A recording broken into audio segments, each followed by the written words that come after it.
Welcome to the Thursday Evening Sports Check, everyone. I'm Amajal Knowles, topping sports. The Freedom Farm baseball field was the place to be yesterday with 4 games on deck. The BSS girls softball sudden death playoffs as the teams would try to lock up their spots in next week's championship series. Eugene Stewart was there and fills us in on all the action. The BASS softball playoff series began last night at the Freedom Farm Fields for the junior and senior girls divisions. For the junior girls defending champs, the Queens College Comets coming out victorious against the St. Anne's Blue Waves. The Comets would take this one in a close 15-4. The Comets will have their championship matchup set against the Big Red Machine of Sac. The junior girls of Sac bringing the bats out as they would cruise by the Aquinas Aces 16-1. It's a great feeling always to get back into the championship, yeah, the bats came around. It came around at the last minute, but we still give God the thanks for the victory. And so the girls know we made some key errors and we had some walks that really hurt us. But in the end, we have to work on a few things. So when we get to championship, we get it together. In senior girls action, the St. Andrews Hurricanes led the way against the Big Red Machine in their 5-inning matchup. Finding a way to rally back, Sac would charge their way to victory by a score of 18-13. Well, the game today was it was a good game for us. We were able to execute a lot of things that we practiced, so hopefully moving forward, we could continue on that path. And in the final senior girls game of the evening, the Cougars of Charles W. Saunders face off against the Queens College Comets. The Cougars would give the Comets a chase, but in the end of 5, it would be the Comets making another championship appearance as they would win this one in grand style, 19-9. It's a really good feeling considering that we've been practicing just to come here and play to the best of our ability. Well, it feels good to be here. We are used to this though, and we are just going to go back to the drawing board and be ready. We take it one game at a time. All softball championship matchups for the junior and senior girls begin this coming Monday, November 10th at Freedom Farm Fields. Reporting for ZNS Total Sports, I'm Eugene Stewart. Over in the north, the Grand Mama volleyball games continuing over at the 8 Mile Rock Gymnasium.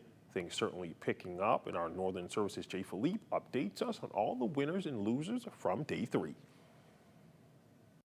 In the opening match of day 3 of the Grand Bahama Games in volleyball, in ladies' play, Central Grand Bahama took on Team Pine Ridge. Central Grand Bahama won the first set, but it was Team Pine Ridge that came back to take set 2, tying the match at 1.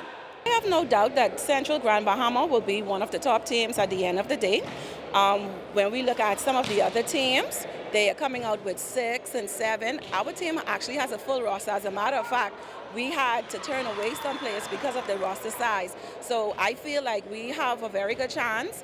And once again, everyone on the team can actually play. Pine Ridge now sits in second place in the ladies' standings with a 5-3 overall record. Honestly, I felt it could be better at teamwork. We put up every now and again 1 point to 1 point, which I would prefer. We do 2 points to 0. But I mean, so far, I'd give it chef kiss.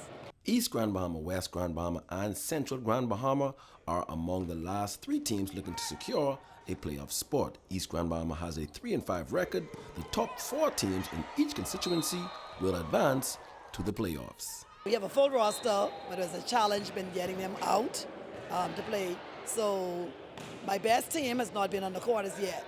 But I think we're still trying. We're holding our own, and hopefully we can win the next few games so we can end up going into the semifinals.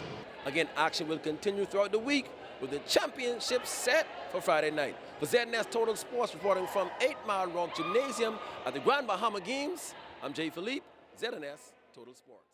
Thanks, Jay. Into the hardwood, the trio of Bahamian NBA stars taken to the court last night in the association, starting first with big man DeAndre Ayton and the red-hot Los Angeles Lakers.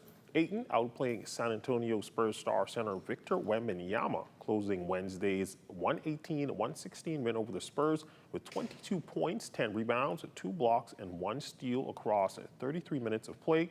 The double-double was Ayton's second straight since returning from a 1-game absence due to back spasms, and his 4th of the season. In 8 contests, the 27-year-old center is averaging 17 points, 8 boards, 1 block, and 1 assist to begin his first season with the Lakers. Over in Sacramento, Buddy Hield facing his former team in the Kings. A relatively quiet night for Buddy Buckets, playing only 14 minutes, pouring in 9 points, going 3 of 5 from the field.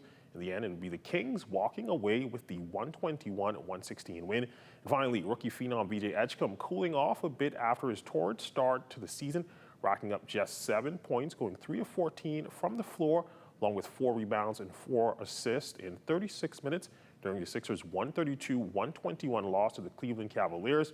Edgecombe posted season lows in points and field goals, was unable to make a three-pointer, but despite the lackluster performance, Edgecombe is still having a phenomenal rookie season, averaging 17 points, 5 rebounds, and 4 assists. And that's Look at Your Sports on this Thursday. I'm Amajal Knowles, signing out until tomorrow.